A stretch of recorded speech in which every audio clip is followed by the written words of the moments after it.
All right, good morning, everyone. It is about 8:31, and this is the meeting of the Legislative and Human Resources Committee for the Kent County Board of Commissioners. I'll go ahead and call us to order, and our first item of business is public comment. If there is anyone from the public that wishes to address the committee, you may do so by identifying yourself and your address, and you have up to 3 minutes. I don't see anyone from the public wishing to step forward, so we'll move to item number 2, approval of the minutes from October 12, 2021. Is there a motion? So moved. So moved and supported. Discussion? All those that support say yes. Yes. Opposed say no. It is approved. All right, let's move to our first substantive item, which is number 3, facilities, performance measurement review. And Mr. Al Jano is here, ready, raring to go. Good morning, Al. Hey, good morning, everyone. Thank you very much for having me this morning. You have to pardon me. I'm not a coffee drinker, but I'm really a morning person. So I turn into a pumpkin about 10 o'clock at night if I'm not in bed already. But when you say raring and ready to go, yes, always. So You didn't have to admit to that coffee thing. That was all right. well, it doesn't take that. I just get up. It's annoying to some people. I used to carpool with a lady, and it was quite annoying to her, I remember. But she did it for a couple of years still.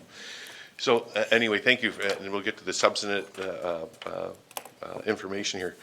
Again, thank you for having me this morning. For purposes of your schedule, I'll try to make this quite a condensed snapshot of what your facility management team, consisting of 29 facility professionals, supported by all administrative services, administrator's office, human resources, information technology, and fiscal services, together at what we do for Kent County. This photo shows a sampling of approximately 1.3 to 1.4 million square feet your administrative facilities team is responsible for. Particularly on this slide, it shows your health department at the Fuller campus, veteran services, right, still on Fuller, right at Bradford and Fuller, 180 Ottawa Courthouse, your legacy building across the street here, the animal shelter, of course this building, the administration building, your new juvenile detention center, and the developing North County campus, the future home of the Sheriff's North Substation and the North Health Clinic.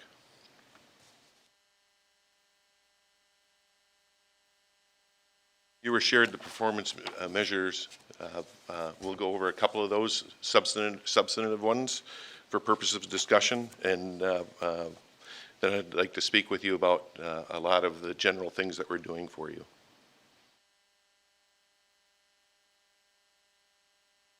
As you know, the performance measures are posted on the county's dashboard, and you all have copies of those. I'll entertain questions at any time, and then especially at the end, too, if you had any questions on any of this.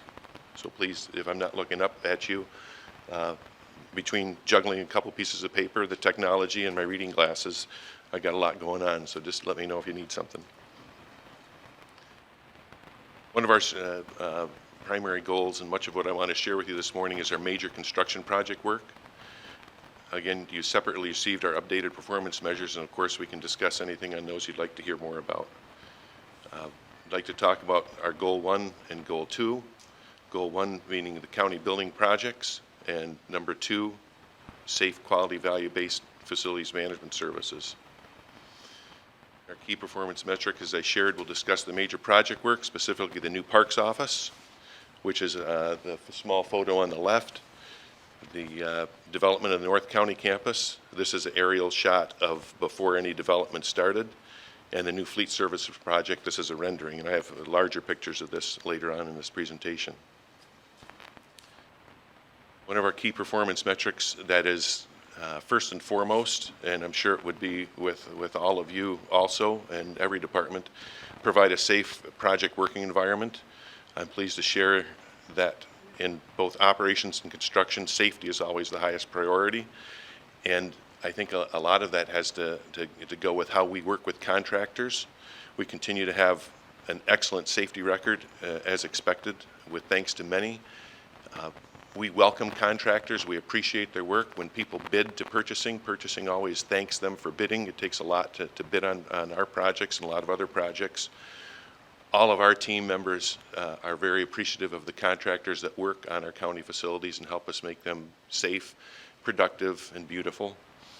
And you would be surprised, I know I never cease to be surprised at the thanks we get from project managers in as much as saying, hey, we're in there for 2 days working in your building and we're laying carpet.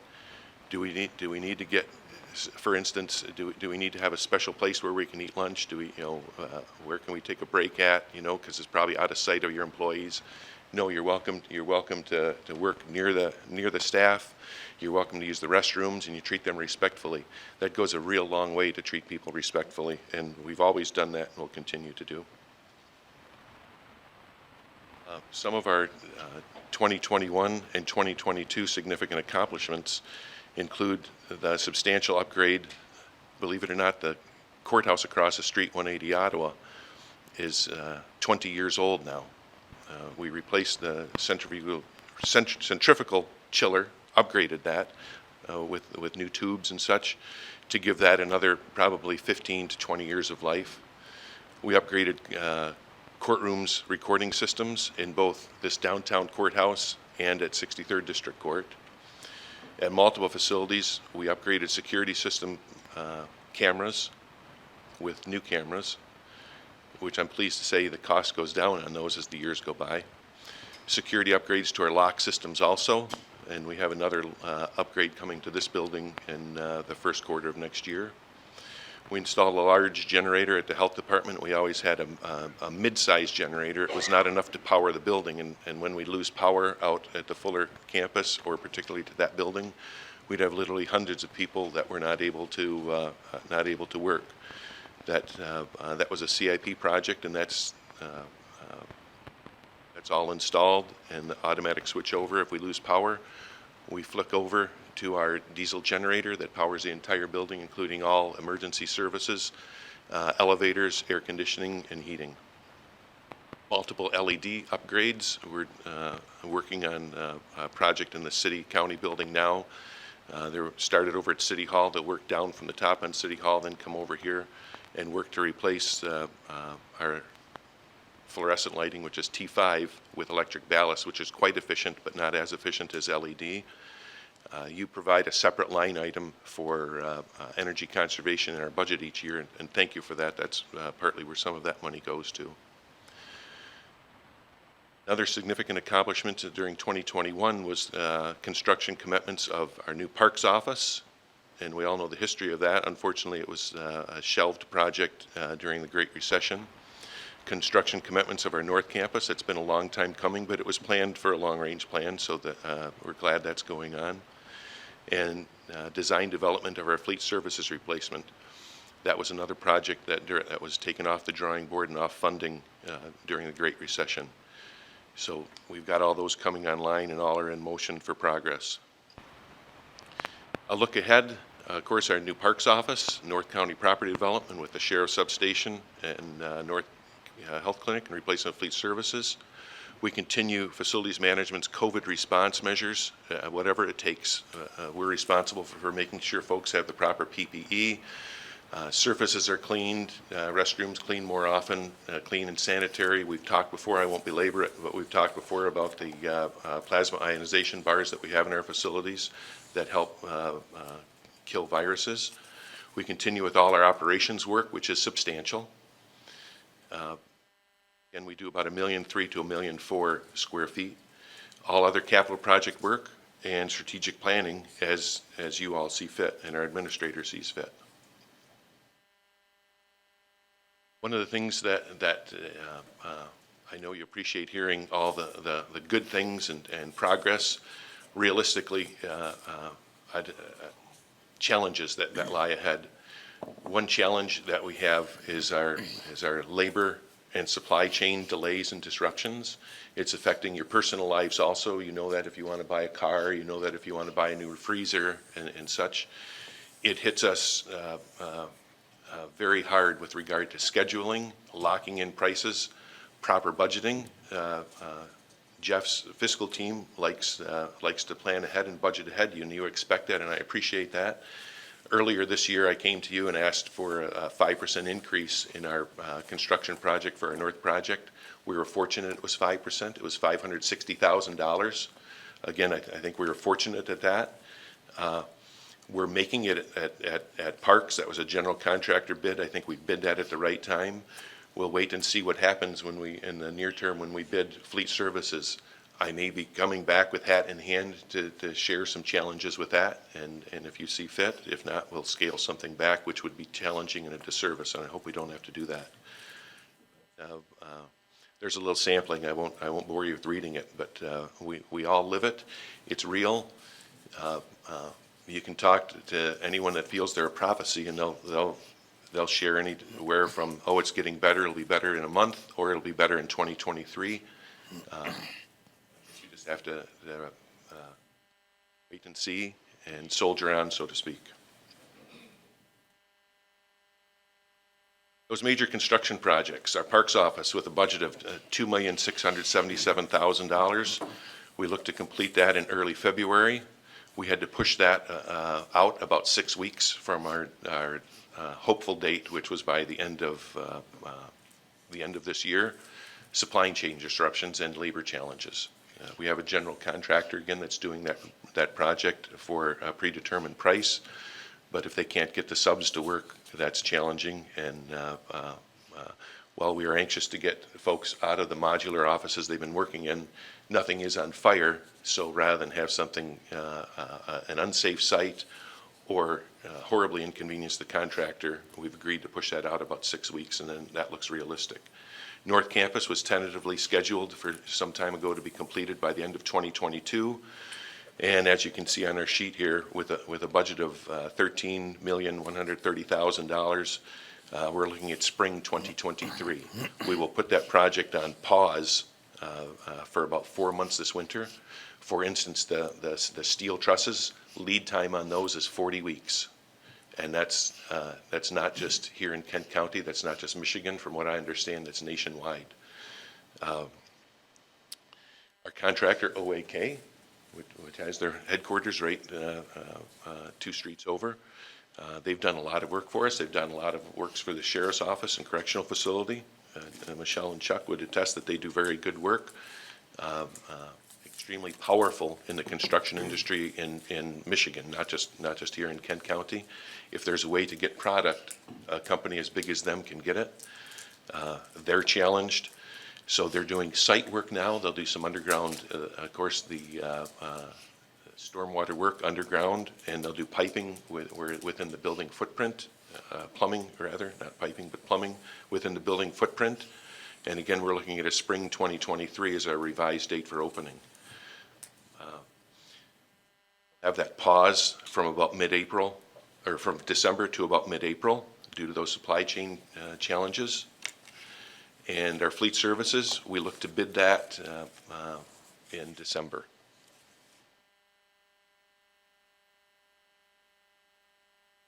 This is a early rendering of your new Parks offices, sharp-looking facility. This is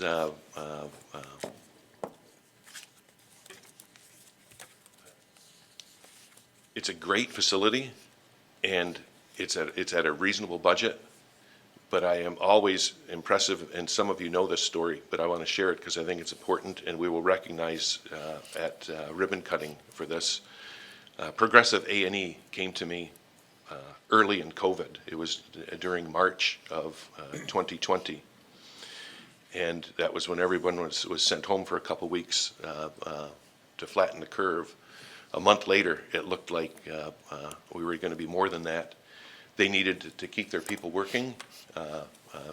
Brad Thomas, the principal and CEO of Progressive, shared with us. They said, Al, we know we're online to meet with you and your purchasing department as a possible vendor for the A&E services of the Parks headquarters. And so we know we made the top 3, so that means you have confidence in us. We've done projects for you before. We would like to offer our services free of charge to Kent County and the community for that project. And all the way up to construction management, meaning if you want to hire someone else for the construction management, which is a small portion of the A&E services, feel free, but we will commit to a full set of construction documents for that. That's a value of a little over $200,000. They appreciated it. Obviously, we appreciate it. And they didn't cut any corners. They gave us, just like we were paying them, over $200,000 to do the work, but they donated that work to us. JKB is our general contractor for that. It's a new contractor to us. It's a minority contractor, and they have done stellar for us, and we will do other work with them also. New Parks offices are continuing. Again, we look for that to be early February for move-in. The little picture on the left shows the footprint of the building and it going up. The one on the right taken 21st. It shows substantial more progress on it. And that's on Butterworth, near where the modulars are, down Butterworth further. North Substation, this is a draft photo, and I purposely put this in because this was done up November of 2020, so a year ago. And after all our construction documents were completed, it looks really close to that original conceptual design. DLZ is our architects for this, and OAK is the general contractor. This is a draft rendering of what the site will look like. And then this is what it looks like. I want to say this was taken, well, I want to say within the past 2 weeks. Some of you were up there for our ceremonial groundbreaking. And then our next project, we have a conceptual drawing of that, and that's our fleet services. Quite an unassuming building. You think of like a car dealership's garage, that's kind of what it will look like. Substantial upgrade to what we are working from now, and we appreciate it very much. The site for that will be out at Fuller, just north of the existing fleet services facility. This aerial photo here is removal of a crane, or not a crane, removal of a 200-foot tower, which the Sheriff's Department has served the Sheriff's Department, I think, for about 50 years. Don't quote me on that, but it could be a little more than that. But long enough where it's now obsolete. So it needed to come down, and that's about that clear area where you can see the impound lot, the Sheriff's impound lot. That's where the new fleet services will be, generally speaking. I've covered a lot of material here, and you folks have been very, very patient, and or I put everyone to sleep, sorry. But I'm available to answer any questions you might have, and I appreciate the opportunity to be here once again, and I appreciate the team you provide for me and the support of all our other administrative departments. Good. Well, let's see if there's any questions or comments from commissioners. Commissioner Ponstein. Thank you, Chair Steck. Al, thanks for being here today. I'm always impressed on the quality and the upkeep of our buildings in the county, and it's something to be, very proud of. So my question is a little bit difficult. We had a report from our coroner, and his description of what he works in is a little bit different than I would expect for our county buildings. Did his synopsis, come out as truthful, or is those the real conditions that he's working in? Well, I guess number one, it's not an impressive facility. Spectrum has been a good partner with us. Spectrum, I think, would like us to move along. I don't want to speak for them, but that's the impression that they have left. They'd like us to move along. They are absolutely not causing degradation. It's not like they turn the air conditioning down in the summertime or turn the air conditioning up in the summertime or vice versa with heat. They've been a great landlord. They've been a good partner. The medical examiner's office and the morgue has been a topic of discussion for many years from previous administrators and county leadership. I know after Dr. Cole's presentation, I've met with Dr. Cole a number of times, and he says, we can make it, but the train keeps going further down the track, and we should probably do something.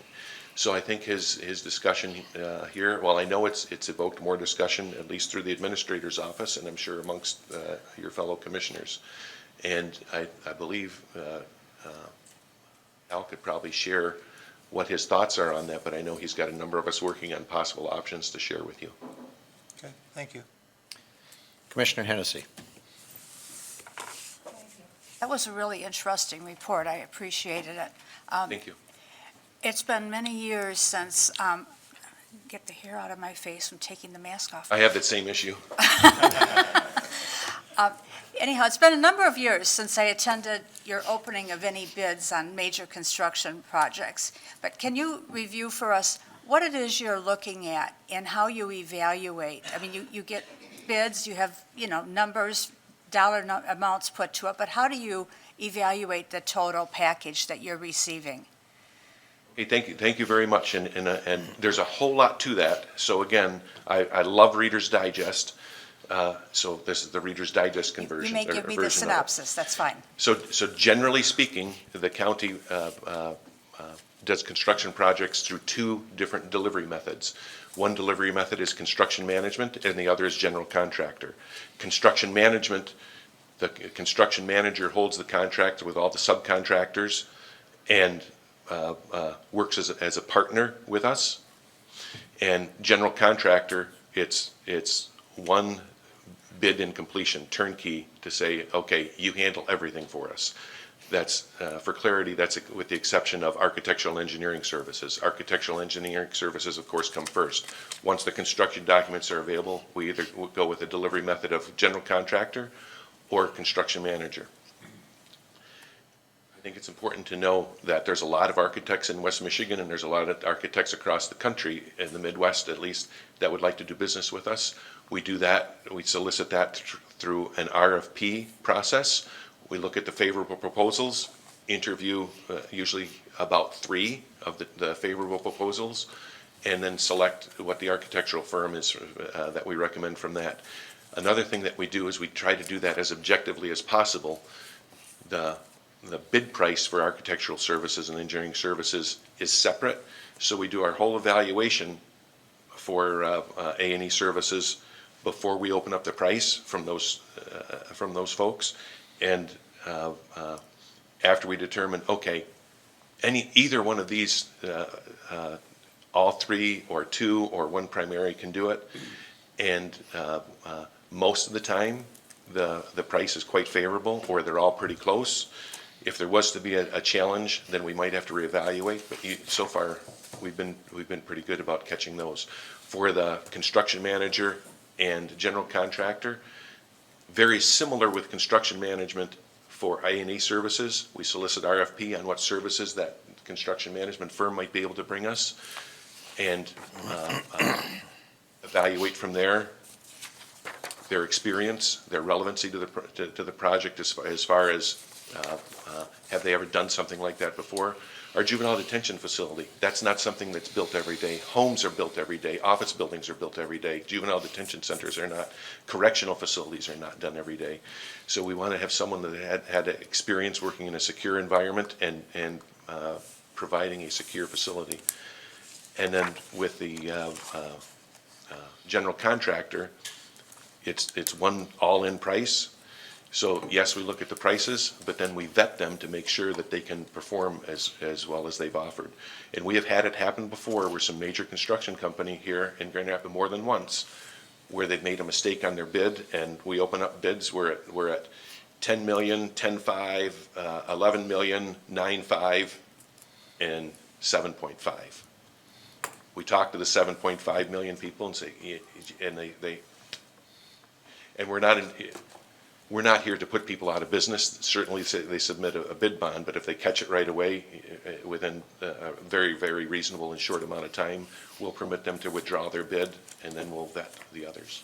So there's a lot to it, but I assure you it's done fairly. Cal Brinks and his purchasing team make sure of that, and you all expect it, and the administrator certainly expects it too, so that's what we do. Do you interview or talk, have a conversation back and forth then between? We have them come in and present. Beyond the paper. Oh yeah, we have them come in and present. You look at the safety records, Absolutely. their performance with us from any prior projects? With us and equally important with others also. That JKB Construction had never done a project for us, and they're doing your multi-million-dollar Parks office building. They've never worked for us before. But with the references that we got that were stellar from folks that do multi-million-dollar projects such as community college, their references were all stellar, and that's proven to be good for us. Thank you. Commissioner Skaggs. Thank you, Chair. Al, thanks for the presentation. Just wanted to take us back to the Fleet Services Building. I know we had a email exchange about putting in the infrastructure for electric vehicle charging stations there.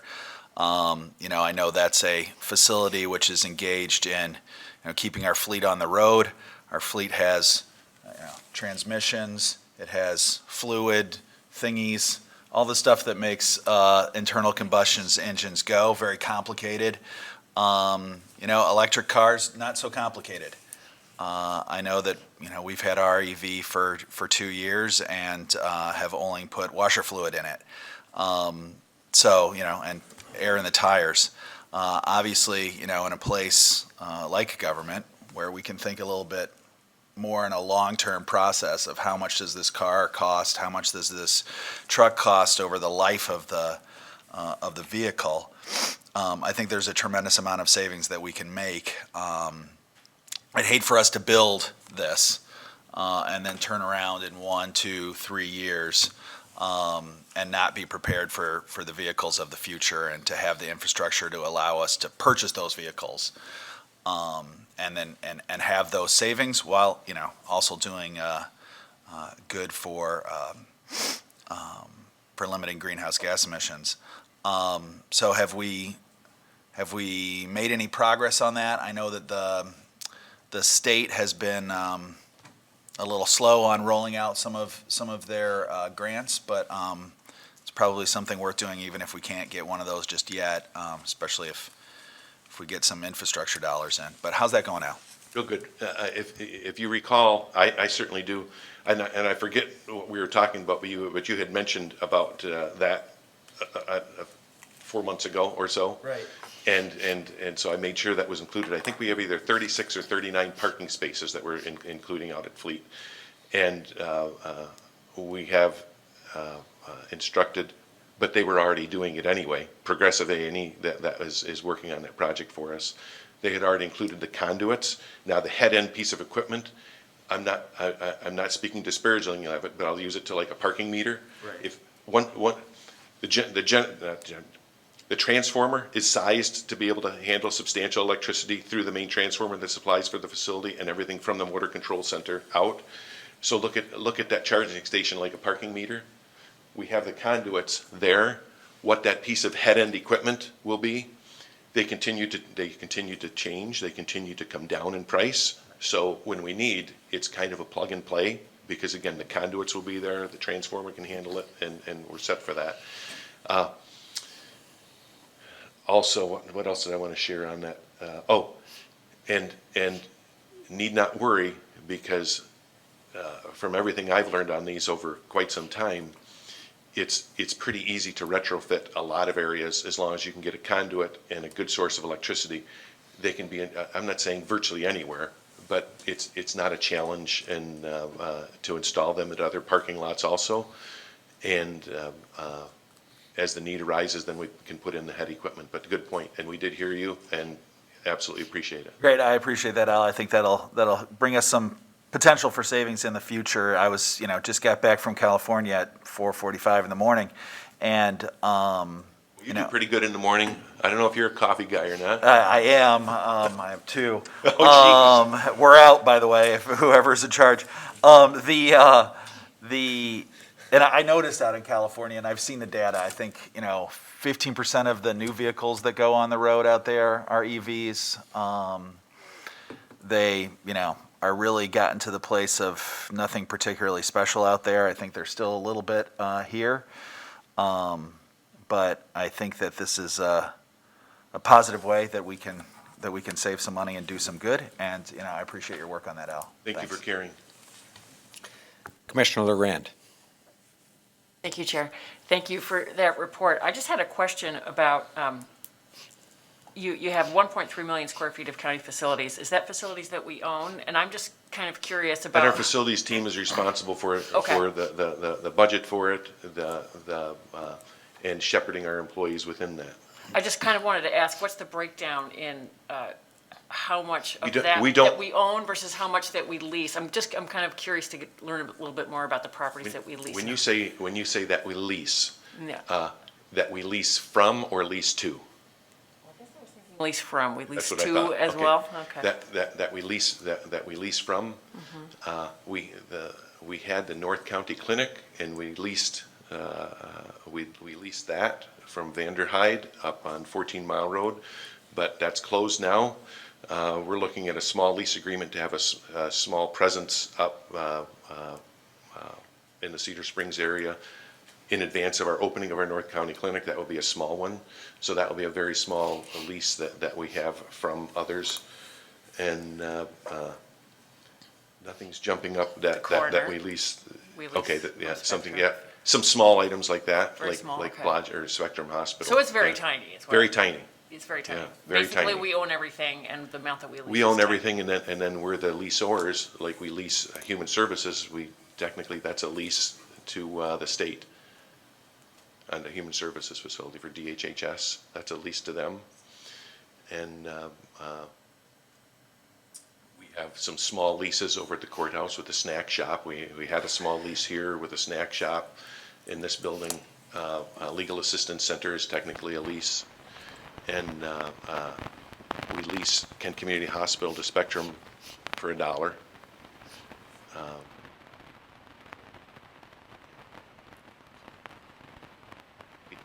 We own a lot. Okay, I Which was is curious really- just what the percentage breakdown was roughly. And ownership for a municipality works real well for us. That way we can flex how we use the thing, and we can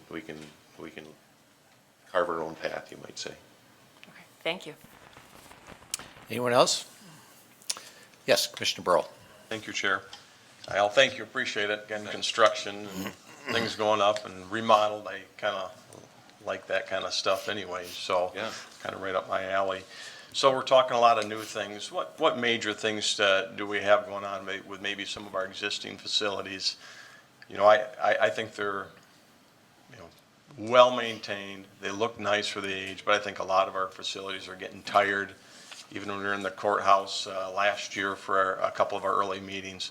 Again, 20 years old, very well maintained, but the room we're in, I think it was the old jury room, or maybe it still is, things are just getting tired. What's kind of our game plan there? We have any major things kind of going on? I mean, I think this facility on the main few levels here are, you know, kind of past their prime as well, but what do you have in the works here for us? Well, every year we submit capital improvement projects that we think would be a good fit and good expenditure of dollars. Let's talk about this building for a moment. In March of 2020, the full board was moving towards, again, I know there was not a vote taken to say do it, and money was not appropriated, but before COVID, we were looking at liquidating 82 Ionia. And in the process to do that, working backwards from there, building a substantially taller structure over here where the IT facility is at 320 Ottawa, and putting departments that need to be downtown adjacent to the courthouse in that, and other offices over at Fuller, okay, to supplant what was remaining at 82 Ionia over to a new office building at Fuller. And then there was some light discussion, not by many, but light discussion. This building was built in 1969, but I was born before that, and they're not putting me in a grave yet. So I don't think this is ready for a wrecking ball. But you all, through your strategic planning, may choose to do something different in this facility. And maybe some of the services in here could go across the street if you choose to do that, or maybe they could go at Fuller, or maybe they could stay here. So a lot of decisions to be made in future strategic planning by you all and us all, providing you input. Personally, I'd love to give the interior of this building a facelift. with new furniture. I think we put in our Herman Miller furniture in '95, so I don't know how, it's been here a while. We have new carpet, that was a long time coming, but then that helped us a lot. We could make this facility, this is a square building, spans 125 feet by 125 feet interior space. Every one of the window mullions is 5 feet, so that's how you can check the size. But a facelift of new furniture, newer technology put in for signage and such, room sign outs. A facelift in this building would be fantastic. That said, if you all were deciding through your strategic planning to say, maybe we'll move out of this building, then maybe that's not a good investment. I know doing something different over at IT would maybe not be a good investment because that seems to have clear vision for maybe doing something else on it. Commissioner, if I could also just add that we will be soon launching a task force to look at hybrid, remote, who ends up working here, either part or full-time, and really from a competitive talent competition standpoint in the future. There's just certain things we're going to need to do to be able to compete. Part of that will be looking at all of our facilities in terms of where can we implement open office systems. There's studies that show that employee health, productivity, physical and mental health can be improved if we get more light. Studies show that innovation can improve if we make more parts of the facility accessible from a light perspective. So we will be looking at all that, and we'll be proposing action in a number of areas. All right, thank you. Al, yeah, again, I know enough to be dangerous, and I know that this commission looked at that before I was there, but I don't want to lose sight of that because, again, I think some of our facilities in our lower levels are in some ways a little, I shouldn't say embarrassing, but maybe that's the best word when the public's coming in. I'm not sure it's user-friendly. There's room for improvement, but like IT, there's some reasons why we don't put more into something like that. And I don't look at your knowledge being dangerous. I look at it as being insightful and possibly helpful as an ally to help support my requests to best serve Kent County. That's nothing against you, obviously, when I'm talking about that. Again, I know it will come from this board when we kind of push in that direction. Again, we had to press the pause button a little bit, but I think it's time to move forward and Look at what we're doing with parks. That's been a long time coming. We started with those modulars in literally, I think it was 2003, 2004. You look at what we're doing with the Sheriff's North Substation. It's a good thing that they're getting a new substation. You look at what we're doing from our old North County Health Clinic. There's all those big things coming. What we tend to do as a large municipality is big chunks, new. Okay, now we have an animal shelter that was brought online in 2009. It's not new, but what a tremendous improvement over the old animal shelter. The current Hall of Justice, like the jury selection room. You should have seen what we moved from. We still do real good, but I appreciate it. All right, thank you. I remember it yet. You lived it, yes. So, and I suspect 82 Ionia is not healing itself, so that'll continue to be a driving force for us continuing to make this a Not priority. healing itself. Can I use that? You may. Just a couple of questions, Al. So, as you know, I get to drive by that park construction all the time. Noted that there certainly was not an ability to access that new drive from this side of town over the course of the weekend, because I think it was up to 18 inches of water over the road. Can it be accessed when we're done? Will we be able to access it from the existing drive that's closer to the expressway, or are they still going to have to drive through the lake to get there? Canoes. You're talking on Butterworth. Butterworth. Yeah, we've had substantial discussions on Butterworth. I brought Al up to speed. Wayman was up to speed, trying to make headway with the city of Grand Rapids. And let's just say that those discussions are ongoing. Okay. Yeah, I think that would be helpful to have a solution. Otherwise, they have to drive all the way around. And Trust me, we've noted that. Yeah. Thank you. So, let's see, the other question I was going to ask is, And you mentioned the hospital facility, and I suspect that that still is going to come back to the county here at some time in the future with that $1 a year lease terminating. What's the timing on that right now? Spectrum had shared, again, just like we've had to move some things off, they felt that they might be out by the end of 2023.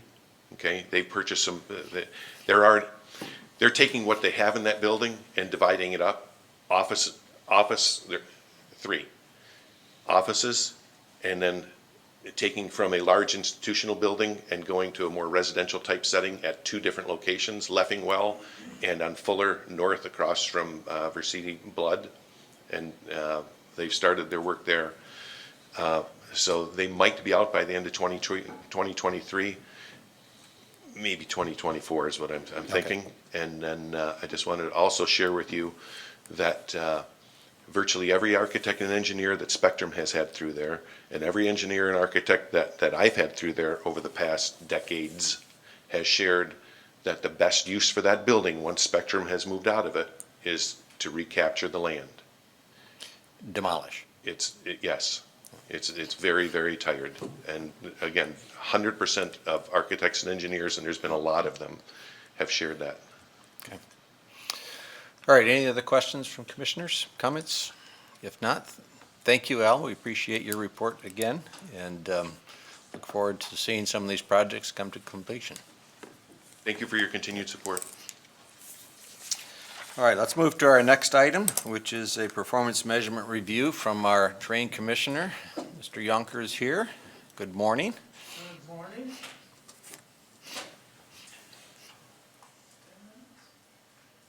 Ten minutes? 7. That's what I Let's see, that puts me at noon, I think. Actually, Al used all your available time. Hey, it was a pleasure seeing you all. It was good working at the board meeting. I hope you read your reports, folks.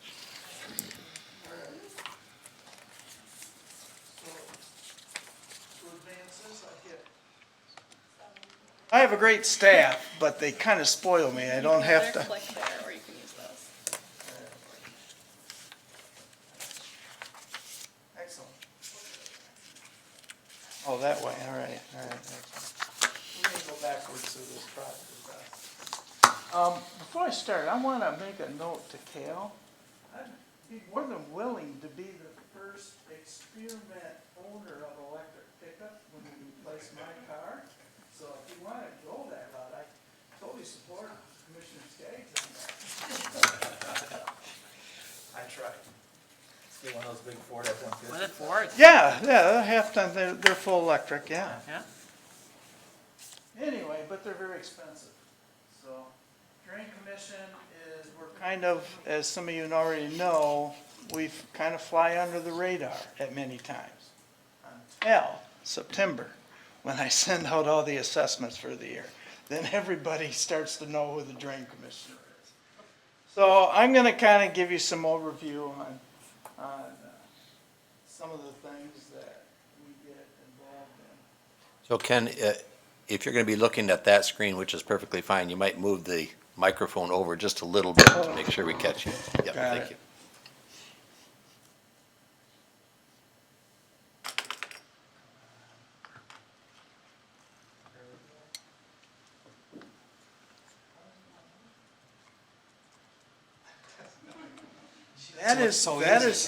That is true. You can call IT and they'll tell you that.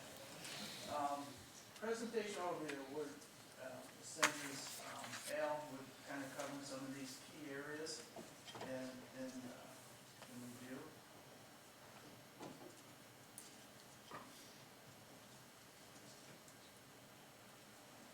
Al, how come this thing wanted to work for you, but it will, there we go. And then, performance dashboard, we'll be covering, what we have. Mine is not near as extensive as what Al's is, because ours is pretty much governed by state law.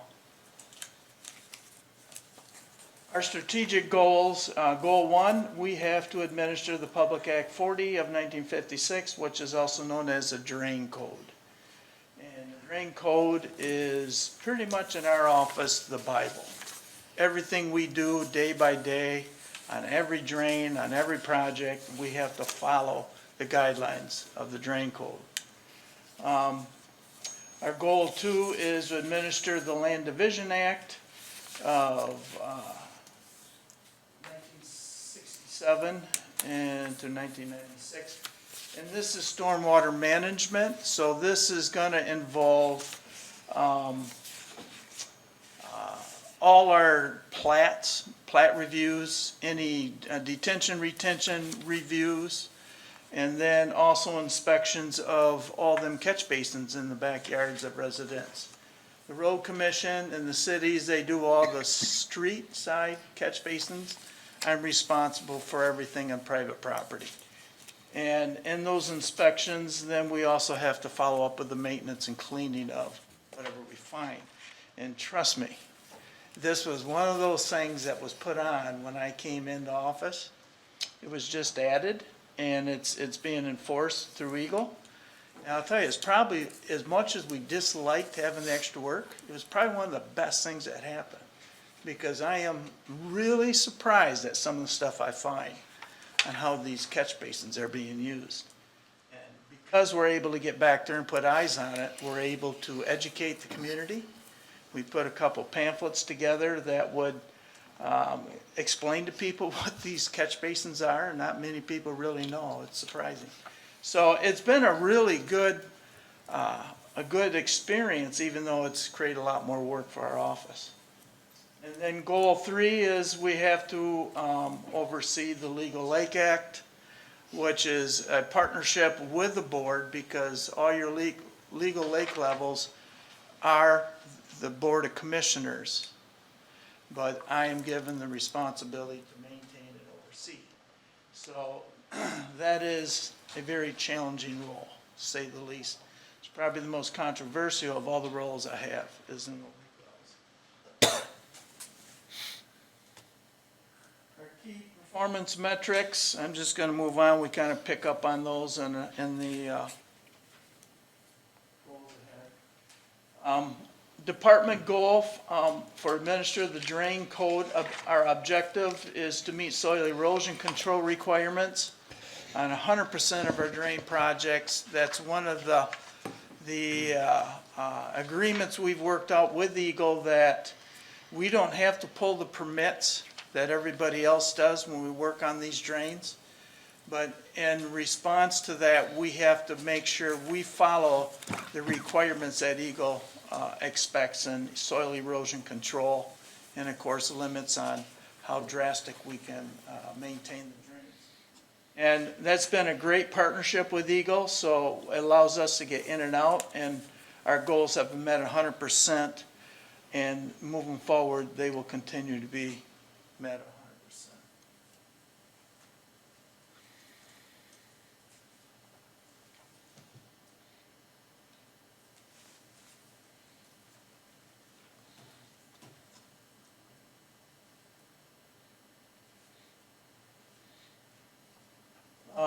Department goals, administrative drain.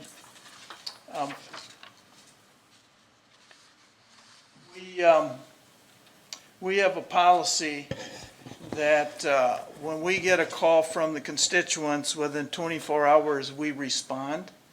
And we don't necessarily have to have an answer, but we do respond. And most of those calls, if they're not questions, they're inspection requests. Here we call them complaints. But we inspect 90% of the complaints within 90 days of receipt. And that is our records, because every call that comes in is recorded and archived. Those records are there forever. And we can go back and look at how soon we get to them, because when I get there, or when my engineers get there, it's recorded. So we're hitting 90% of them within 90 days of receipt. Everything has been inspected. Sometimes the work has been done.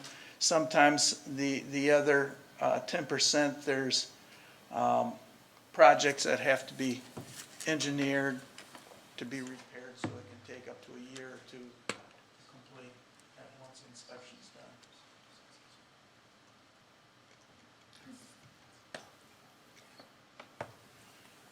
Department goal,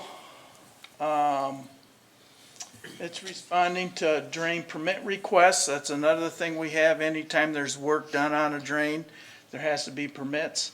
Anytime anybody is going to do any kind of work within the drain easement, which every drain's easement is a little bit different. On average, they're 30 foot from center of drain to each side. You got 30 foot to each side.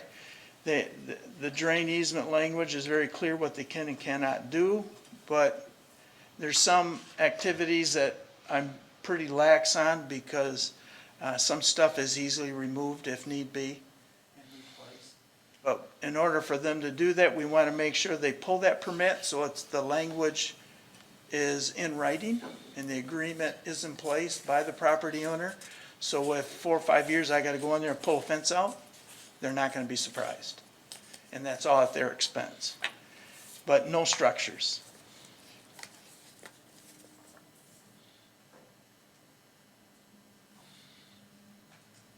This is our other objective of, all right. Lake level complaints. 90% of the drain and lake level complaints within 2 days of receipt. We're hitting 90%. Is our goal. And since 2019, we've been hitting 100% on those. And then we have the review of subdivision plats, mobile home parks, commercial review requests within 30 days of receipt. We've been hitting that 100%. And this is one of the compliments that we'll often get from developers is that the Kent County Drain Office will get this out for us. We're not going to get dragged out for years, and we hear a lot of compliment or thank yous on that. Our objective to have 100% of legal lake levels to inspect when required. Whoops. And that is as well when we get calls on the lake levels, which we have a lot, where either they're low or they're high. We respond to them the best we can. We can't always fix them because some of them don't have outlets. But we do respond and we try to help them the best they can. And anytime you have to change those lake levels, it gets to be a very costly process. So this is, I'm going to go into some projects on what we have been doing and what we have accomplished to date. Detention basin inspections. We've inspected 1,941 catch basins. That's those catch basins in these plats walking through backyards.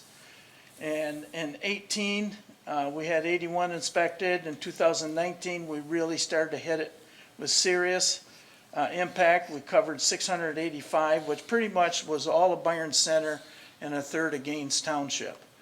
And that also included the maintenance work that had to be done after inspected. And then COVID hit in 20, that kind of knocked it down, and then this year we again did 550. And that covered most of what's left of the county.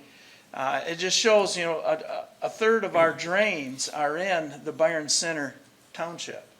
And you can see that in the inspections as well with all the drains that are there to be inspected.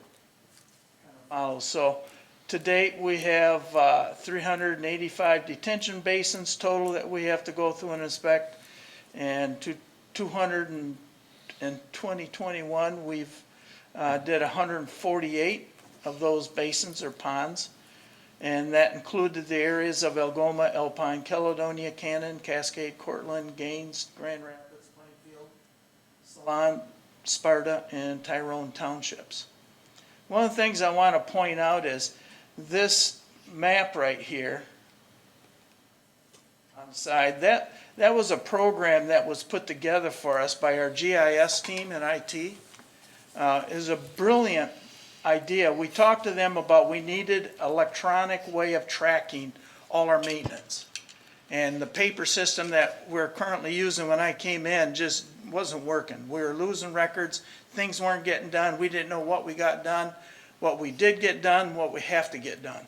So they came up with this electronic system This is the one for all the catch basins. Every catch basin in the county is recorded, and if you blow that up, it'll bring you right to the address of the property and where that catch basin is. And everything is in green. So as we go through and do the inspections, we turn them purple. And then there's notes that we put with each one. So I can at any time bring that up if I'm in an area and look at, is that catch basin in this area? Are they being done? What has to be done? I can see what has to be done.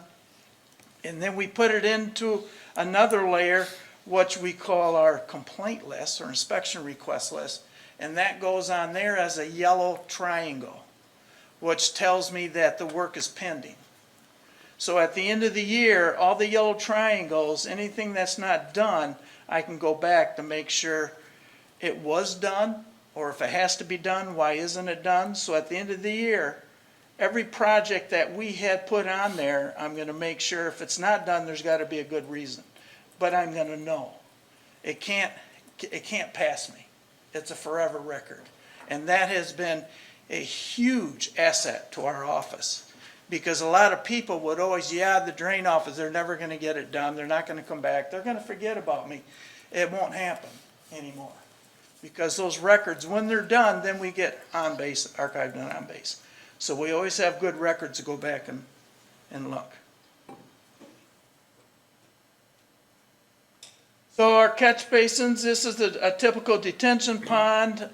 This is one that's well maintained because it's mowed. Not all of them are, very few of them are mowed. Probably in the city of Grand Rapids. This is just some stuff we run into to give you an idea. This is a outlet pipe. It builds sediment, it grows plant material. We've had them that were plugged up with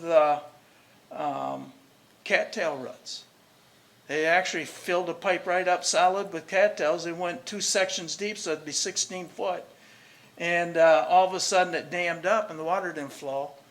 This was in Caledonia, it backed up all the way across the street because it didn't flow into the pond, and the catch basins in the backyards then didn't receive the water. The water went up, filled a huge basin, and then entered into the basements of the homes. That's what happens when we don't inspect these ponds. And until I came in, we weren't required to, and they weren't being inspected. So again, sometimes when we get pushed into doing some of these things we don't like, it saves a lot of trouble for the people in the community we're here to serve. So we watch these very close now. Commissioner Burrow? Yes, thank you, Chair. So some of your assessments, so you're saying some new requirements, you're inspecting these things. So can some of your inspections of these facilities then go with assessments with the neighboring communities that supplies? Or is that just if you have to go, once you inspect, you find out there's repairs, that's when you assess? How do you Yeah, we only assess when the work the service is completed. There's something that needs to be That's done. the drain code, yeah. Okay. So that's where Jeff Dodd is my big partner over here. He's been great to work with. We've worked together to clean up our system of how we use the county money and how we track it. So it's a lot more organized. I'm more comfortable with it. He's much more comfortable with it. But some days he just shuts me off because he's sick of my requests. So, but it's been a good relationship. Is that why he got up and walked out? Yeah, probably. But the board has been very supportive too in this piece of the job, which makes it very smooth for me. And I do appreciate it because I know a lot of my colleagues in the drain fields and drain commissions, they don't get that support from their township, from their counties. And they struggle to maintain their drains, and every job they get, they gotta go to the bank. I mean, this is important. I mean, there's different areas I know through the city of Wyoming, going through Kentwood, Wyoming, that the water flow has slowed significantly over the years because of improvements made upstream, right? So your downstream floods are less frequent, and if they are, they're just not as large. So again, these projects are very important for downstream drainage as well if something's not holding the water, so. It doesn't do you any good to maintain upstream if your downstream can't receive the water. Correct. Had a lot of that.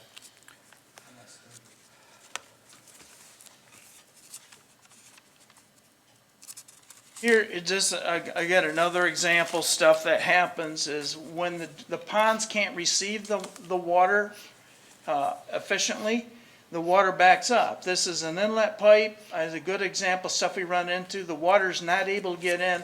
This settles out sediment, that sediment continues to build up, it starts to plug up that pipe, and then again, we get plant vegetation starts growing up in those pipes.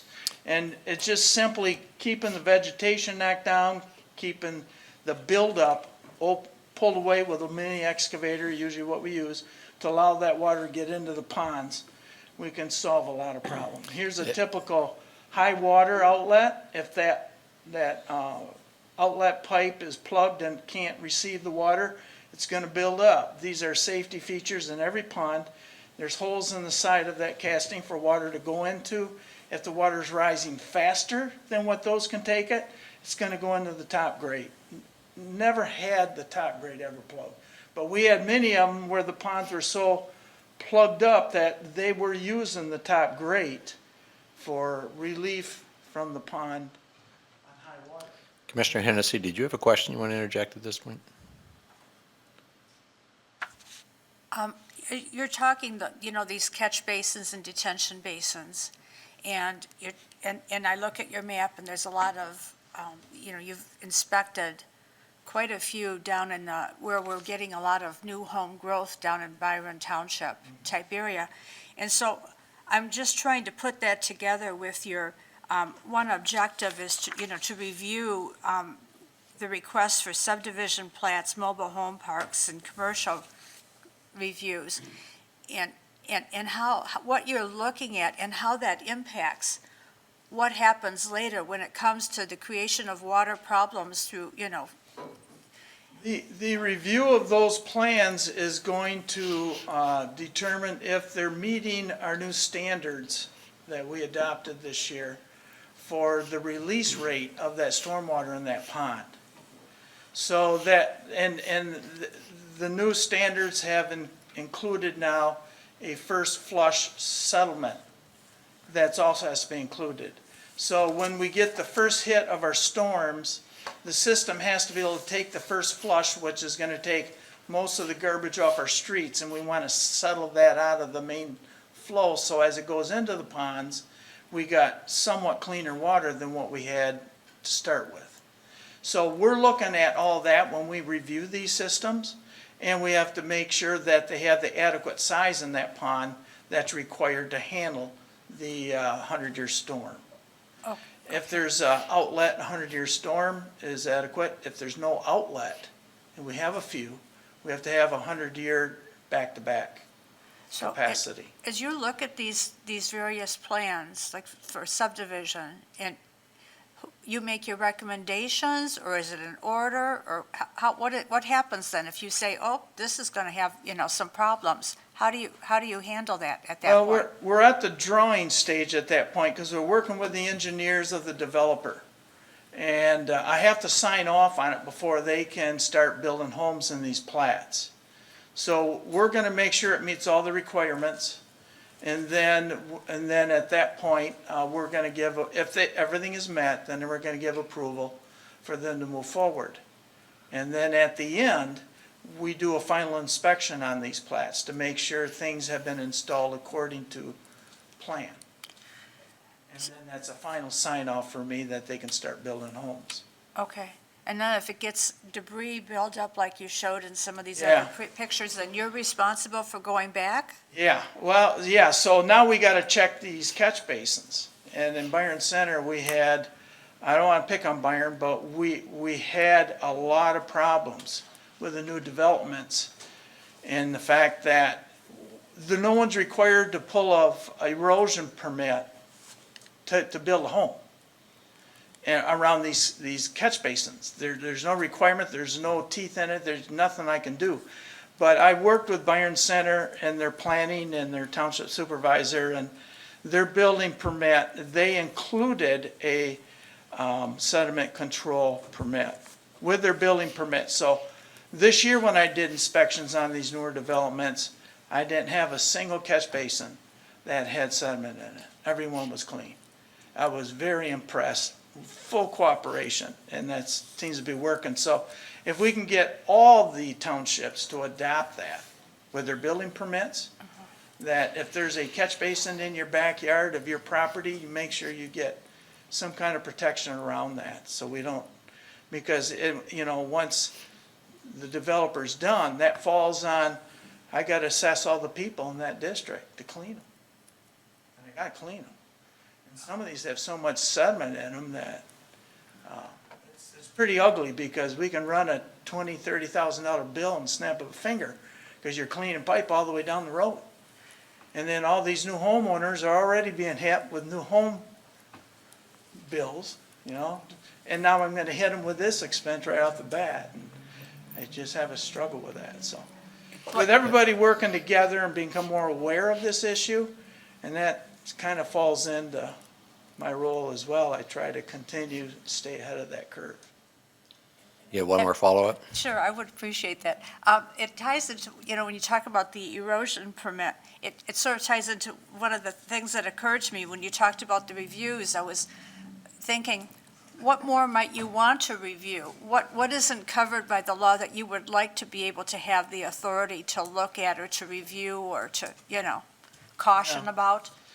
I think we may have to look at the soil erosion code and how that is. Because once a developer's finished, that permit is over. They have got the soil stabilized at that point. There's usually vegetation. There's no erosion. It's over. Now we come in and disturb it, but the builders aren't required to pull them when they start building. That's where I have trouble in the back. Is this pertaining to this, or Yes. should we wait till the end? Nope, it's this. All right, go ahead, Commissioner. If you're talking soil and erosion permits, City of Kentwood is probably one of the best municipalities around when it comes to requiring that, and that's for all new building and construction, so, and they inspect that frequently. I've been in front of a judge before, because I didn't realize how serious it was at the time, 20 years ago. But anyways, again, it's important that we protect those catch basins and things, so. City of Kentwood is a great partner. All the cities are. I have great partnerships with our local units to do things. So it's just the progress of education and being persistent. This is a typical catch basin. Just a lot of you know what it is, but some people don't. So we just kind of throw that in there, and you can see it starts to plug up. These are things we look for. And then inside, you can just see the pipe.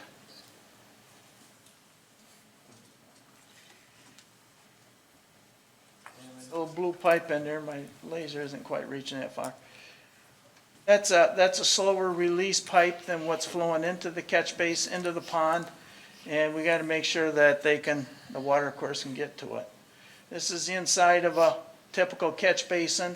A lot of times we'll see these things filled up with sediment right up to the pipe. This one is clean, so we didn't have to do any maintenance on it. But a lot of these, we got to get a vacuum truck in to suck them clean. This is a project that we did in Caledonia. It's on 84th Street by East Paris. It's called the Schooley Drain. And right down the center, you can see the ditch down through the drain where the weeds were brush hogged on both sides. That's the drain itself. Now, a year before I took this picture, I had that cleaned.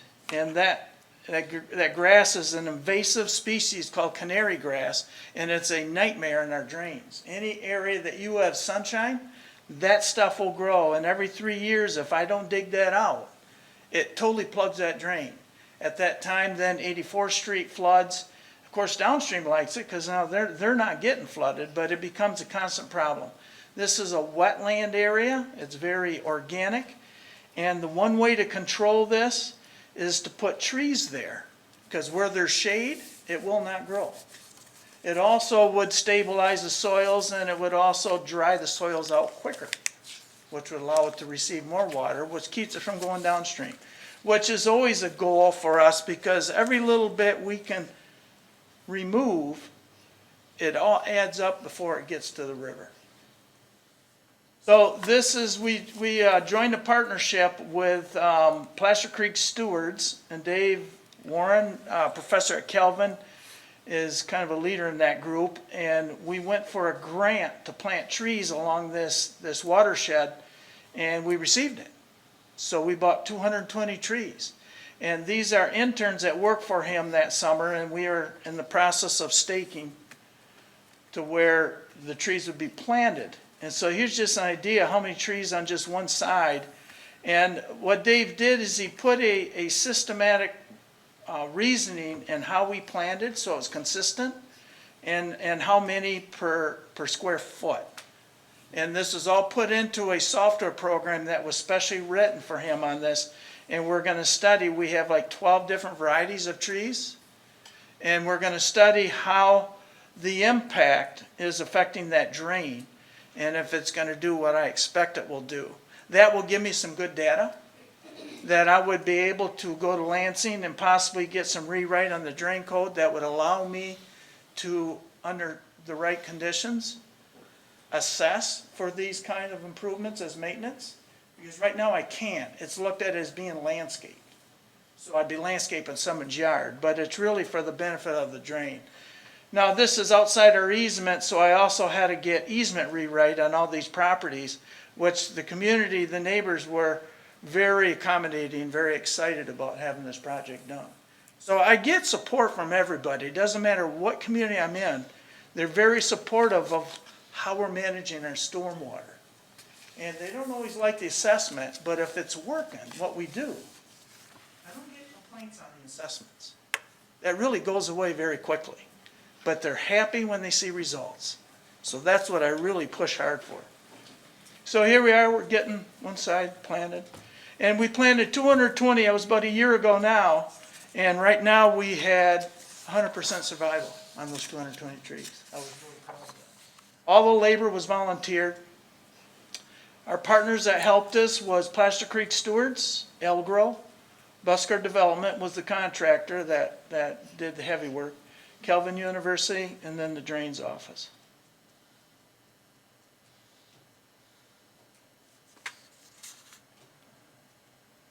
So another project that we did was West Leonard Drain, and that was by C.A. Frost School, Elementary School in Grand Rapids.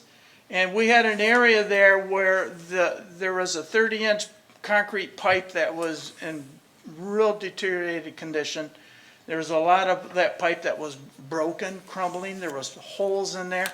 And this is an area that they use for ecological study with the kids for the classroom. So we worked with Wendy Ogilvy and the school, and we thought we would work with them to do a maintenance project to remove that pipe, open up that ditch, and allow the students to experiment and study and learn from the lower part that's all marshy wet all the way up to the higher land area, and then observing it when it rains, how fast it flash floods, and then how it goes down through our pipe system.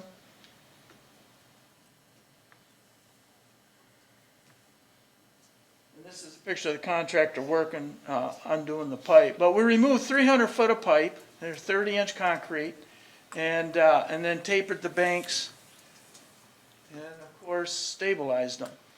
So right now we have, the students have done a lot of planting. This is the end where it gets open daylight. That bank is all upland plants.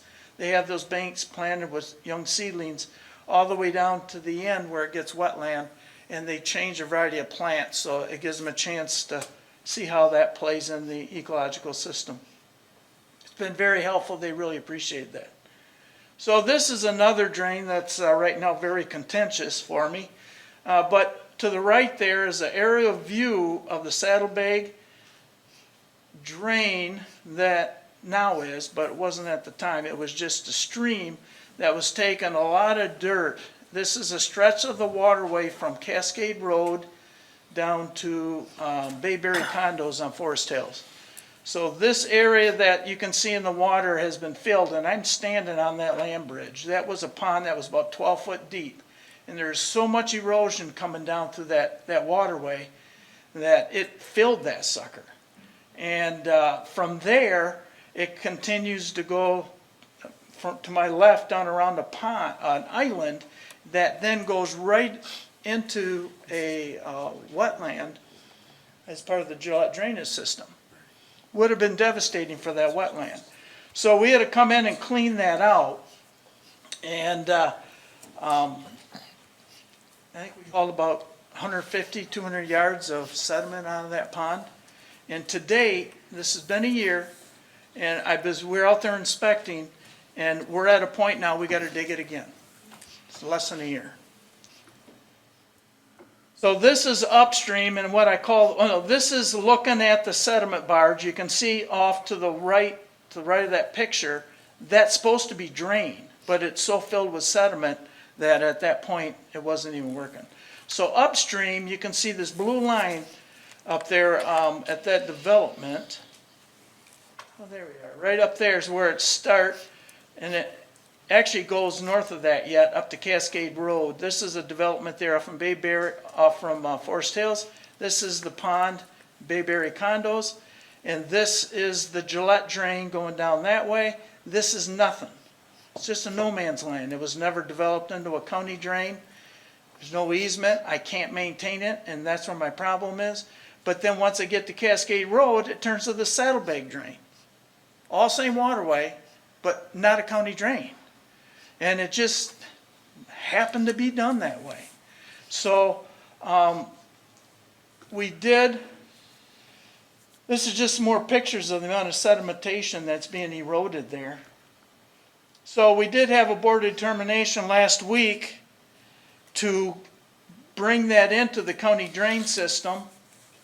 The Saddlebag drain now goes down through there. That was approved by the board to see the necessity of it, so we made that. But then we took the Gillette drain that goes down into the city of Kentwood, and that now has been changed to the Saddlebag drain. So it's one solid district, holistically maintained, holistically assessed. But I don't think it might not stay that way, because the city of Kentwood is not happy with what I did there and what the board agreed to, and I believe we're going to be looking at a lawsuit. So time we'll see how that plays out. And that happens. But at this point, this is just some more pictures of the amount of erosion that's happening there, and there's no way to touch it because the property owners, they're not going to spend the money on it. Here's some more pictures of some of the another area. Of the Saddlebag drain is up by Fulton Street. The middle picture, you can see a culvert that goes underneath Fulton Street, and to the right is blue line goes through that lake. That's Echo Lake, and then it goes up across underneath Fulton Street. So we have a real problem with that culvert on Fulton Street. We had for a number of years. I finally got MDOT's attention when the guardrails started to collapse along the road, and all the catch basin pipes that go down to that concrete pipe were just totally gone, disintegrated. So that little section of stream going to the lake, you can see on that left picture, it's full. That water can't even flow. So East Lake is on the north side of Fulton Street. I can't even get that water down through there into Echo Lake. Echo Lake is a lake limit, so I have to keep it at a high level. I can't do that because I can't get the water. So they have a pump and a well. So we did finally get MDOT's attention on that. We had a big project on that and have that all replaced now. They finished it this spring. So now we have to, with this combination of the board, also gave me the authority to do the maintenance project on this drain as well as the part on the no man's land. This is some natural stuff at the Saddlebag. It's a very unique drain. It is quite high in maintenance. This is right along Michigan Street. In 2019, we had a tornado go through there. It took all these trees, huge trees, just laid them right flat, went right up through that corridor. I couldn't even find the drain when I was out there inspecting. The bottom picture, you can see right in there, I could look down through the log, the trunks, and seen water to know I found the drain. But that's about the only indication I had. That drain was totally covered. So we had to get on top of that rather quick and get that clean. This is after the contractor had it all opened up again. All the trees are piled on one side, and the property owners since have reclaimed all that wood and used it for firewood or whatever else they used it for. It's their wood, it belongs to them. You can get a good idea. That's a root mass on one of those trees that blew over. I mean, that thing was twice my height and up in there. These trees were huge. It was a real eerie view when I went in there. And then the Gillette drain that has now been turned to the Saddlebag. We run into this as well, where we have a private driveway right in here where they put culverts in the drain to put the driveway over. Now this particular one was unusual in the sense that the builder that put that house in did go to the drain commissioner to ask, how do we do this? And they recommended 2 pipes. They didn't do a engineer modeling of what size pipes this had to be, so they didn't get the right pipe in. As a result, as all that water starts to pick up and we're moving more water, you can see we have 2 pipes right here, and that's what they put in. When we have high water coming in out of the Saddlebag that I showed you earlier, that water comes down out of that pond, that Bayberry, it comes down with so much volume and it hits these 2 pipes, it's like putting your thumb over the end of a hose.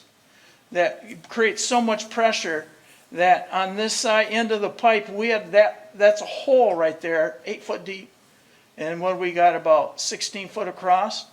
And then what happened is all that sand that got scoured out of there, it got dumped right down through here. And so the water comes down, hits that sandbar, and it shoots one way and it shoots the other way. And it took out this bank, and this homeowner, property owner along there, and this area right in here, they lost 20 foot of their yard. And that's all sand. So we probably had 10, 15 yards of sand that were gouged out of that bank and moved downstream, and who knows where it settled out. But it doesn't, when we have these issues, a lot of people think it's just them that's being affected, but it's not. You're affecting every ecosystem downstream from where the problem originates. And that's what a lot of people don't understand. So this was a pretty important project to get done right away, which we did. We did do the modeling. We did get the proper culvert in there now. We did stabilize the banks until they can revegetate. And we got a really nice healthy stream going now. High waters, low waters. We don't get the erosion because that water is broke up over a larger area. It can flow with a lot of volume, but not a lot of pressure. And most of our sandy bottom drains don't erode under that kind of condition. It's when we focus that volume into a smaller area and it hammers on them and it just tears them up. So looking ahead, we have a couple projects I'm working. This is one with the city. This is Silver Creek Drain that flows through Grand Rapids. Kreiser Pond is up by Kelvin College, up close to Kelvin College. Then we have the Kelvin Pond, which Plaster Creek Stewards, we had a project. I went in and did a clean burn last spring. So we burned all the invasive species in that basin, and they went in and planted all natural plantings in there. So now it's being vegetated by natural plantings, which will be a big asset to the stormwater going through there, since it's going to start to filter it. So we're going to be releasing cleaner water out of that basin. As we go down to Division. We have a couple basins down there that we have to maintain. One is that Seco Basin. We're in the process, I'm working with Grampus Parks. We're gonna turn that property over to them, have them take that property again. But we're also gonna work with them to turn that into a park, a green space. And there's no reason that I have to have green space fenced in that may be used once every 15 years. That we can't safely make that into a place for the neighborhood to have recreation. And that's what we're gonna start to do, and we're gonna start with that space. And Linda, we will be reviewing those agreements when they get them to me. I'm still waiting for those. And then we get that one figured out how that works, then we're going to work on the Southfield Basin. It's a little more challenging because it's privately owned, but it's a drain commission's pond, and it's our easement, and I have to maintain it, but it's a beautiful space for a park. And that neighborhood sadly needs it. So we're gonna work with Mr. Azar. I have a good relation with him. The mayor has a good relationship. And I have another project down and another drain with him. He likes to barter, so I'm hoping we can work out a deal to get that property also turned back over to the city parks.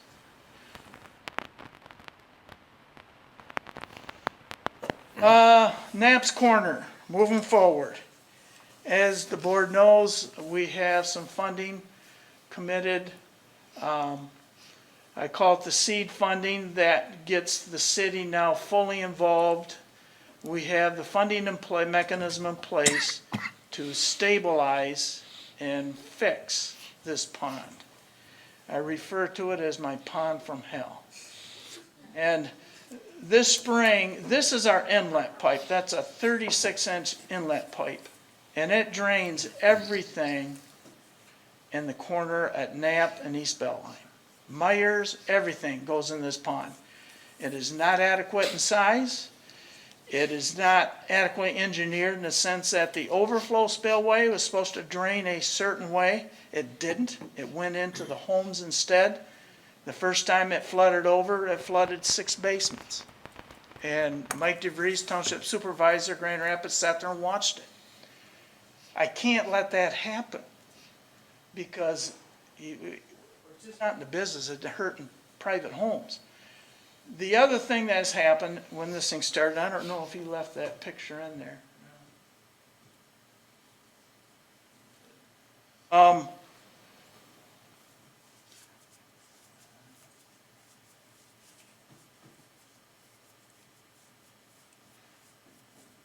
There we are. So when this pond was first built, you can see this area right here. This is the area that's all developed now with buildings. This is the area with the inlet pipe right there that we're looking at. And I'll go back there because it's the next slide. So this wall, which is right in this area, is right here. This wall, you can see, it collapsed. And that happened at that time, the first time the pond failed, because the soils here are not a real true drainage sand. It's a sediment, silty sand that holds water. These walls are not built on a footing. They're a landscape wall. They're just built on a gravel base. They're supposed to have a drain pipe behind them, but when that ground gets so saturated, that's what happens. Those walls fail. So now let's move forward. What we got today, this is that same area. This was this spring. This was while it was still raining, and this pond fills up 2 foot for every inch of rain that we get. This water, this spring, I was at a point that it was almost at the base of that wall. That means that ground was saturated. The overflow I was within is down here. I was within about 8 inches, 9 inches going over, which means that water would have flowed down over and flooded those basements. I was more concerned about this wall collapsing because now we got buildings here. We got a driveway here. That's all fill from the edge of that driveway here. That's all fill. That wall goes, that all goes. I got a water main down through there. I got gas main. We got utilities, electrical through there. All that goes with the wall. So I can't let this thing happen. The only way I can keep that water down is with tank trucks. I got 2 tank trucks, 10,000 gallons. They run every day. And right now I'm running 2 shifts because that pipe is half full. with the rain we've had. I can't let it get beyond that. It's already pushing my comfort zone. And I'm going into winter. So this now, we have a solution. We have funding, we have cooperation. It's been a long process, but I will say, and I told Carrie Rivette this yesterday, this is probably a good thing this took so long because our solution is better than what we were going to do initially. The other problem with this pond, the water in the winter and spring with a very high sodium chloride, way above the legal limits, but nowhere to go with it. I've been taking it right to the river. I'm permitted. But what we're going to do is this is going to be pumped over to the Kent ISD land. They got a big basin over there, and we're going to make it bigger. And we're going to have levels. I call it a wetland garden. And that's going to have water flow in different levels. So all these different naturalized wetland plants, that's what they do. They clean the water. We will then have a release system into the Lafayette drain system that will be made one county drain right to the river. And even within that system, there's a lot of wetlands. Again, more filtering for this water as we slowly release it. Then it goes to the river. I believe, and I'm not, everyone agrees with me, but I'm sticking my neck out because I believe that the water we're going to have coming into that system and the water we're going to put in the river is going to be considerably cleaner. And I plan on testing it for at least the next 5 years if I'm here and to prove my point.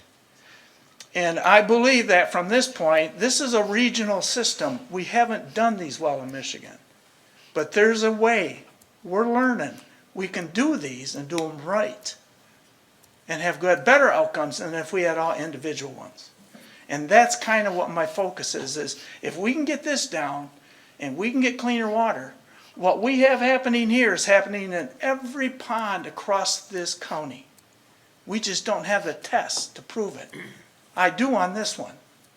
But that's enough for me. If we can get this thing to work right, we can start looking at regional ponds, know how to do them, get better water quality out of them, and I think that's a win and we can be a leader.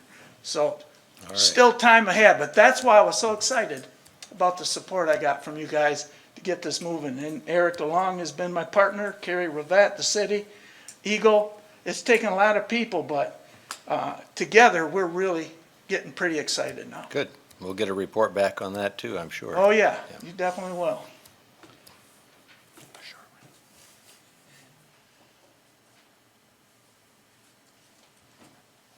There we are. Nash Creek Drain, this is my last one I'm going to share with you. This is another project, much like the Knapp Street. This is the Nash Creek Drain. It goes in through the village of Sparta, and then it stops here, and this is the DeBoer Drain that flows into it, and that's an inter-county. It goes into Ottawa.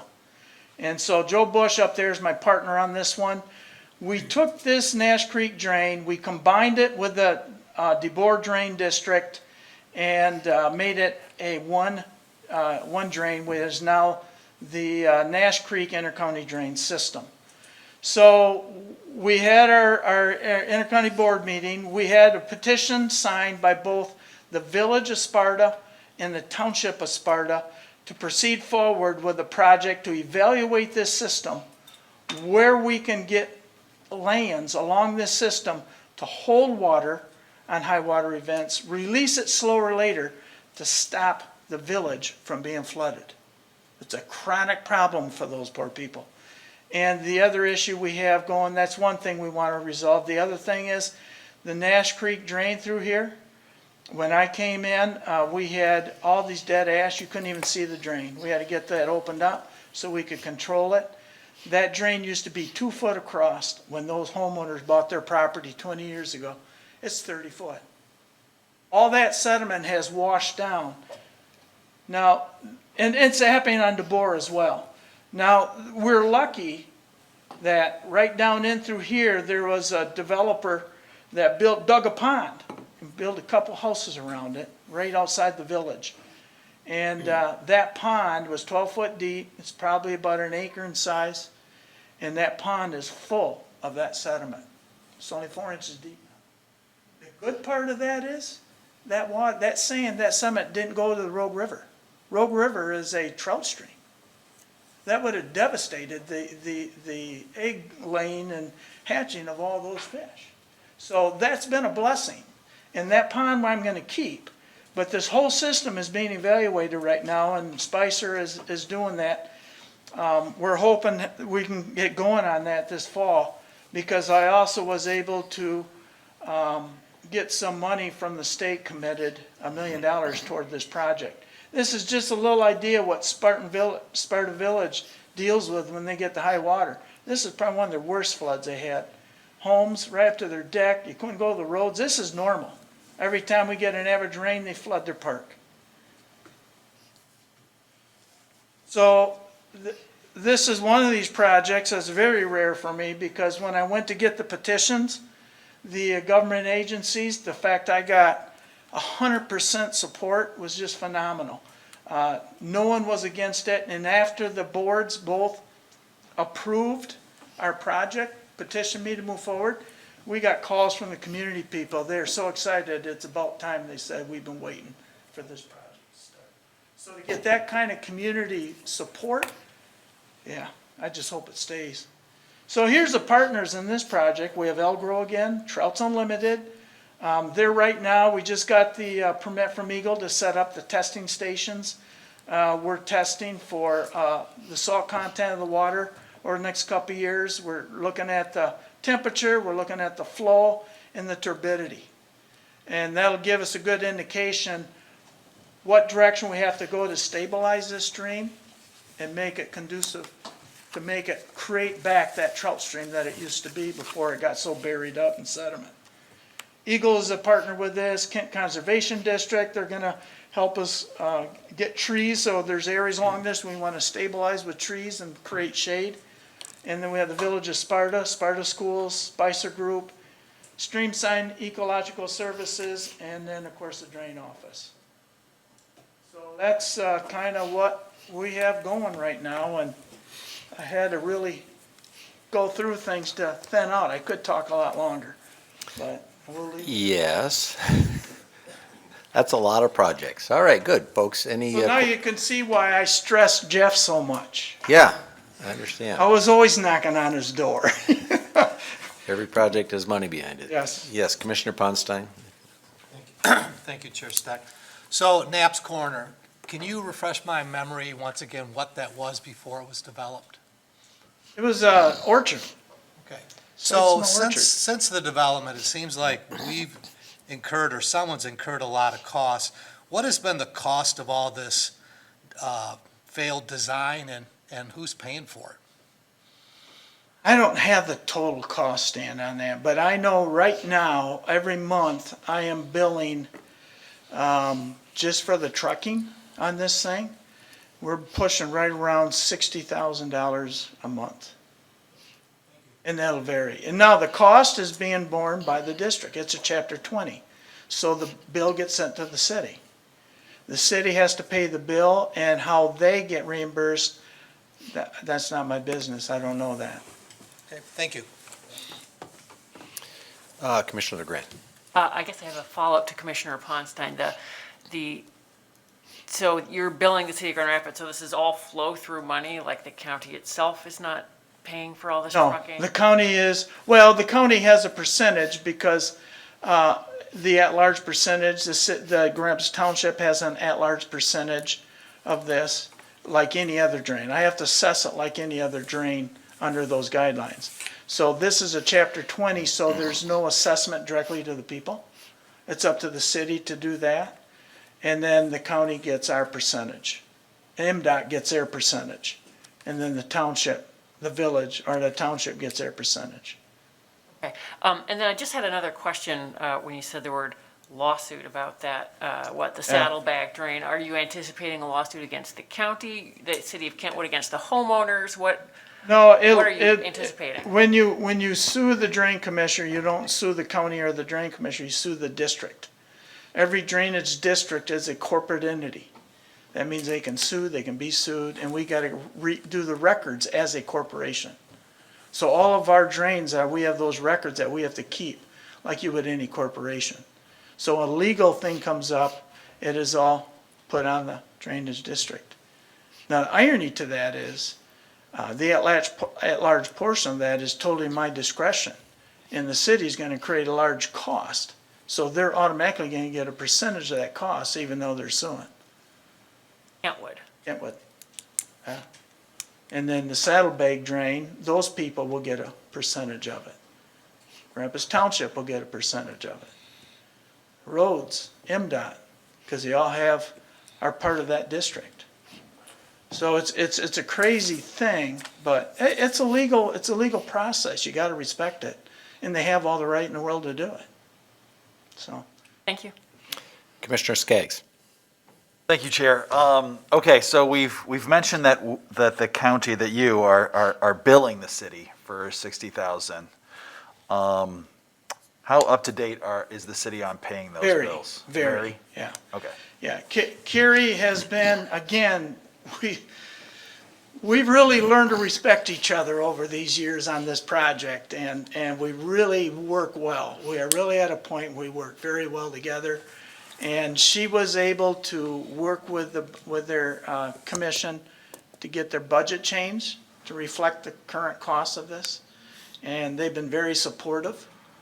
And so she now has all that money at her disposal to pay things currently and on time. Great, fantastic. It's been good. It is good. It's very good. Thanks. Anyone else? So thank you for your report, Ken. Thank you for your work on that Knapp's Crossing as well. That was a disaster almost before it was done, so. Yeah, it's had a challenge, but I think at the end of the day, we're going to have something we can really be proud of. Good. Thank you again. All right, let's move on to the next item, item number 5, which is a proposal from Human Resources. Al, will you introduce that? And then I guess Amy's going to be here to respond to questions. Yes, so you want me to read it like we did 5 minutes ago? Or summary. All right.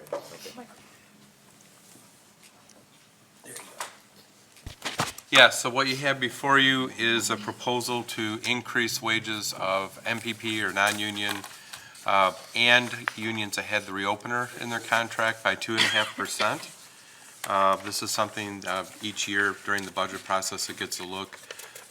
Amy is here from HR, and her team did the negotiations with each of the unions that had the reopener. So Amy, why don't you go ahead and go up to the podium to answer any questions that commissioners might have.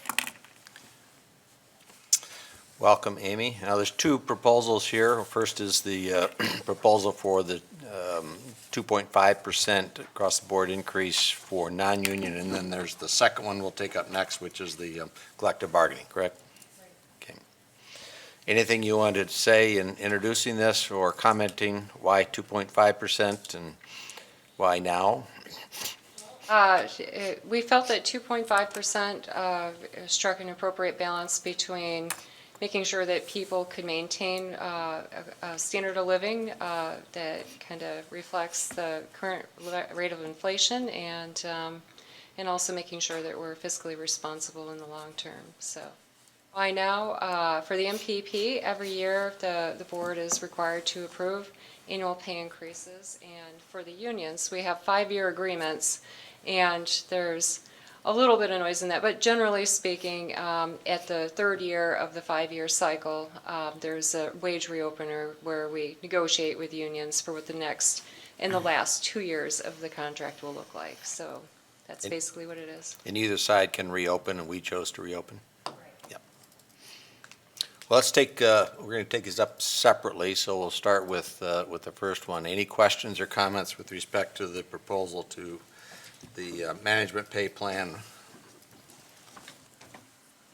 Do we need a motion first? Oh, yes, we do need a motion. Thank you. So moved. Moved, supported? Supported. Okay. Now, questions, comments? Yes, Commissioner Coleman, is your hand up? Thank you, Chair. I just want to make sure we as commissioners don't fall under the management pay plan, correct? No, you have the Officers' Compensation Commission review every other year. Right. Thank you. Yep. If you'll recall, we declined our increase.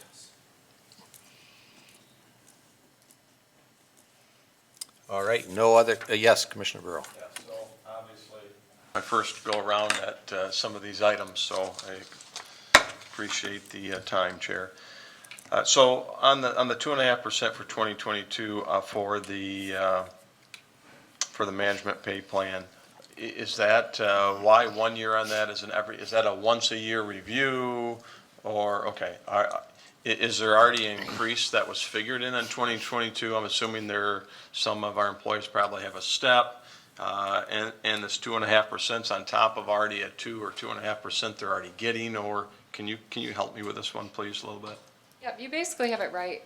We forecasted that a 2.5% increase is what we're going to bring to the board, plus any applicable step increases. The structure for MPP is similar to the structure that we have in place for our 9 collective bargaining agreements, with a step-type system where once you achieve the top step, then you have a cost of living increase that, if it's approved by the board, that applies to you annually. So not counting this step, what was the increase for 2022 going to be? 2.5. So is this an extra 2.5 or a 5% No, increase? just a flat 2.5, Gotcha. so, Okay. yeah. Other questions? So Amy, just to clarify again, the step process, we're not modifying our steps. I know some counties are actually changing their step process to respond to this circumstance, but we're keeping the steps, and we'll simply do a 2.5% across the board increase.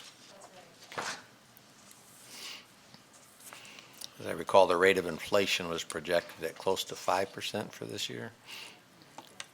The long-term rate of inflation is more what we look at, so Yeah. we think 2.5% is on par with what that's anticipated to be. All right. If no other questions or comments, those that support the motion say yes. Yes. Those that oppose say no. All right, it is approved. So let's move to the next item, since we now are taking up item number 6, which is the proposal with respect to the amendment to the collective bargaining agreement. I assume you've already introduced that same issue. Yes. Anything addition to that, Amy? No, I did want to take a minute, though, to thank Stephanie Hernandez and Jeff Dode, who are here today, and also Hillary Arthur from Corporate Counsel's Office, who is not able to be here. We do work as a team to negotiate these contracts, and I'm very, very grateful for their assistance. Good. Thank you to them. Is there a motion to approve? So moved. Support? And supported. Questions, comments? Commissioner Burrow? Yes, so I think at the beginning, Chair, you made the comment that we seem to open this, or maybe you mentioned that as well, every 3 years we open this up, and that we could as well. I think I heard that. I think the negotiated contract gives the right to reopen if we choose to, as the union has the right to reopen after 3 years in a 5-year contract. So again, I'm assuming if we wanted to reopen, there'd be the only reason we'd reopen is to ask for a decrease, and I don't think that would go over too well. So I guess my question is with this, what was their initial increase for this year supposed to be? It was originally slated to be 2%, and to be honest, when we negotiate these contracts in a 2-year cycle, so some requests came through last year, and that's when we first started to look at the reopener. And the situation was very different then with COVID, and we actually anticipated that we might go in asking for something less than 2.5%, but things changed pretty remarkably in a short period of time, and it actually turned around the other way. So then my next question in this is, when I think of reopeners, why 2 years? Why don't we try to renegotiate for 5 again? Is there any advantage for us to do that? That's a good question. I think that both the union and the county benefit from having the opportunity to negotiate a reopener, because the cost of wages is a significant part of the county's overall budget. And if things were to significantly sway in either direction, I think either party wants to not be locked in to such a significant cost item for that long of a period of time. So we want to have that opportunity to be somewhat nimble over the course of a pretty long agreement. Because again, 2 years, we're going to do it for 5. So again, I sometimes struggle with, we got a reopener, let's negotiate, let's get our 5. So that's what I struggle with. I think the other factor, Commissioner, is that all other terms of the agreement remain in place for the 5 years. And so if we renegotiated everything, that would be quite a bit different situation than simply doing the wages. And I'll just say that it also allows to keep the wages up to date so that we don't have a much larger potential payment by the county in those out years too. So I think there is a decent rationale for that. So then why negotiate 5 years, 2 years from now? I guess is the same point. I guess every place I've been at, every time we reopen, we would just negotiate for our normal terms. So that's the only thing I would have liked to had some conversation on. That's a really good question. The process to negotiate an entire collective bargaining agreement is very lengthy, and there are a lot of parties involved, and while wages are a big piece of the pie financially, it's actually pretty efficient to just negotiate over that one thing. So I feel that over the course of the 5-year period, the level of efficiency that we enjoy overall is actually quite a bit greater by kind of structuring it this way versus the way we used to do it, which was to negotiate the contract in its entirety every 3 years. So again, just to clarify, we're in year 3 of 5-year contracts negotiated with the union, and that gives us the right to request a reopener on the wage rate. It's built in at 2%. We reopen to look at raising it to 2.5, and then that will remain in effect for the remaining 2 years of the 5-year contract. Then the contracts are up for complete renegotiation. That's exactly right. Okay. Any other questions? Yes, Commissioner Coleman. To make sure I understood that, Chair, so the reopener applies again for 2023, so that we could adjust to. No, I think this stays in place if we approve it until the end of the contract, which is in 2023. Yeah. And And then all yeah. issues are up for renegotiation. So it's just one reopener in a contract. It's only reopener on the rate. They can only make it occur every year or just once? I think it's just once, isn't it? Only once in the 3rd year of the 5-year agreement. Does that, I guess my confusion then is the referenced resolution talks only about 2022 wages. It doesn't talk about the 2023.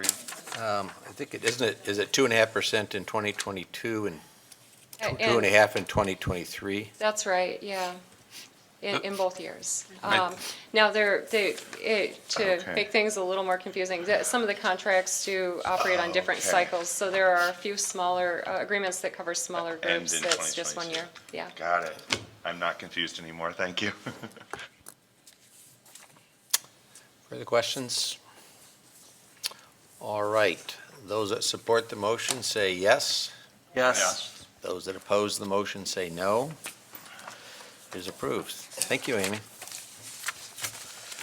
All right, next item is miscellaneous. Does any commissioner have a miscellaneous item? Anything good to say about the airport, Commissioner Skaggs? It was great flying out of the Grand Rapids Airport, never actually got to fly back into it, so I can't report on that aspect of it. Wonder what Had it a looked like at wonderful 4:45. departure. All right, just a couple of items. Again, remind you the teams that we've assigned before for purposes of doing the review for the board applications and recommendations. So follow up with that, and each of the teams can get back to me on what your ultimate recommendations are. I just encourage the chairs of each of those to check in with Kaylee, just to make sure that we've touched base on the incumbents. We've had some issues with whether or not incumbents in those various boards received the notification of the need to renew or reapply. So I want to make sure that we've got that done. And otherwise, continue work and let me know when you have your recommendations ready to go. All right, with that, we are adjourned.